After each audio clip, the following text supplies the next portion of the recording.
Aujourd'hui, ça, c'est mes épisodes préférés. On va aller voir la gamme spéciale et on va en goûter surtout. Allez, viens. Adrien, ça va? Cadre incroyable. Ah bah oui, magnifique. toujours. Quand tu m'as dit aujourd'hui c'est spécial G, je me suis dit déjà d'une, il va me présenter et de deux, je pense que tu vas me faire goûter. Donc la spécial G, c'est quoi? C'est une huître qui est charnue, avec une longueur en bouche, qu'on appelle un petit goût noisette. Moi, je dis une longueur en bouche, c'est-à-dire un goût qui va durer 15-20 minutes après avoir mangé l'huître. Ok, Donc d'accord. c'est une huître d'exception, très charnue. On est sur une huître qui est plutôt âgée, qui tire vers les 4 et 5 ans. Donc l'huître, elle est très polie. C'est vraiment marqueur de qualité. Elles sont super belles, hein, déjà, juste là. C'est une huître qui a beaucoup de chair, qui a un gros nœud. C'est vraiment dans le nœud aussi qu'on va retrouver énormément le goût. Tu vas vraiment avoir du croquant. Ouais. Sentir aussi l'explosion en bouche. Le but d'une spéciale, c'est vraiment qu'on ait une huître charnue, quoi. Là, c'est parti, là, c'est mon préféré, là. Mais c'est délicieux. Et voilà, moi j'adore.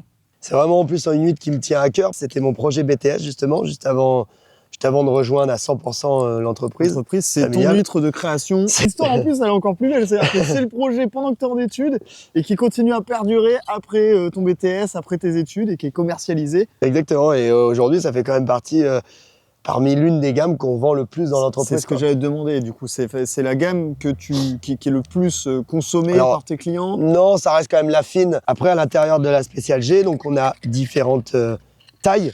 On va jusqu'à de la 00 par exemple. Donc là, c'est une huître que tu peux la passer au four par exemple, qui est quasiment pas mangeable directement. Ouais. C'est une huître qui fait 250 grammes. Après, on a le 0, le 1, le 2, le 3. Comment on peut définir, ça c'est le numéro 3, d'où ça vient ça c'est 3, pourquoi 3, 2 Alors si on reprend l'historique, voilà, un peu de l'historique. Oui, complètement. Avant, il y avait petite, moyenne et grosse. Du temps de mon père, au tout début, quand il a démarré, on faisait avec que 3 tailles, petite, moyenne et grosse. On s'embêtait pas, 3 tailles, voilà. Le mot. Et après, comme en France, on aime bien que ça soit plus compliqué, on a créé des numéros avec des grammages.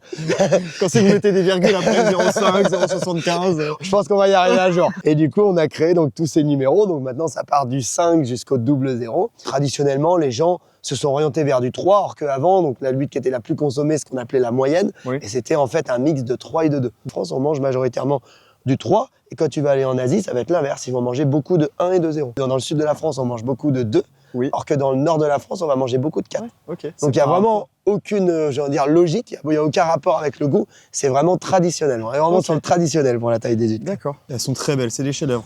Et moi, j'en goûte une aussi. Ah bah oui, Adrien, quand même. Le plaisir. On est sur des huîtres justement qui ont de la longueur en bouche. On est sur une huître qui est âgée, 4-5 ans généralement, et on est sur une huître qui a reçu aussi quasiment toute l'année un affinage en clair. Le fait de réduire le taux de chair va vraiment nous augmenter ce que j'appelle le goût de l'huître. Forcément. Après, tu retranscriras avec un goût de noisette que tu veux, mais ça va vraiment nous prolonger cette douceur en bouche. Le sel va pas nous attaquer. C'est vraiment la combinaison d'une huître âgée sur les bons parcs qui font une belle huître. Ça, c'est pareil. Chaque année, suivant les parcs, suivant les conditions météorologiques, ça peut varier. Il y a des années, des parcs qui vont faire des spéciales et d'autres années, ça va plutôt faire de la fine. On la prend sur le bon parc au bon moment. Affinage en clair, on l'adoucit et là, tu as vraiment un produit d'exception. Adrien, merci pour cette dégustation, cette découverte. Là, on est bien. Ah là, oui, là, on est très très bien. T'as un beau métier. Hein.